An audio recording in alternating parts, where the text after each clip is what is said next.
তারকেশ্বরে জল ঢালতে এসে কি হলো? হ্যালো এভরিওয়ান, আজ আমরা এসেছিলাম তারকেশ্বর মন্দিরে, বাবা তারকনাথের মন্দিরে জল ঢালতে, আমি আর আমার বান্ধবী।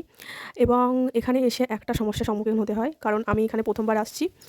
আমার 20 বছর বয়সী জীবনে আমি কোনোদিনই এখানে আসিনি, এই প্রথমবার আসছি। আমাদের বাড়ি থেকে অবশ্য খুব একটা দূরত্ব নয় এই মন্দির, সে মাত্র 10 কিলোমিটার। এবং আমি এখানে এসে একটা সমস্যার সম্মুখীন পড়েছি, যেটা আজ আপনাদের বলে দিচ্ছি, যেন আপনার জীবনে কোনোদিনও না পড়তে হয়। আপনারা যদি তারকেশ্বর মন্দিরে আসেন, যাতে না আপনাদের কোনোদিনই এই সমস্যার সম্মুখীন হতে হয়। তো কী হয়েছিল, আমি আর আমার বান্ধবী প্রথমে ঢুকেছি এবং ঢুকেই যেই মন্দিরের দিকে জল ঢালার জন্য যাচ্ছিলাম, তারা প্রথমে আশেপাশের দোকানের কিছু মহিলারা এসে আমাদেরকে টেনে নিয়ে যায় তাদের দোকানে। আমরা তাদের এই স্কিমটা জানতাম না যে এরা কী করতে চাইছে। আমরা চলে গেছিলাম। এবার ওখানে যেয়ে আমাদেরকে বড় টাকার অঙ্কের এক অ্যামাউন্ট দিতে হয়, কারণ আমরা ভেবেছিলাম প্রথমে যে হ্যাঁ, তাদের মাধ্যমেই হয়তো মন্দিরে পুজো দেওয়া হয়, কিন্তু না, এটা ভুল। আপনারা কোনোদিনই এই ভুলটা করবেন না যদি কোনোদিনও তারকেশ্বর মন্দিরে আসেন। তো এসে আমি আমার বান্ধবী ঘট নিয়েছি জল ঢালার জন্য, এবং সেই ঘটের দাম নিয়ে নেয় মোটামুটি 150 করে 300 টাকা।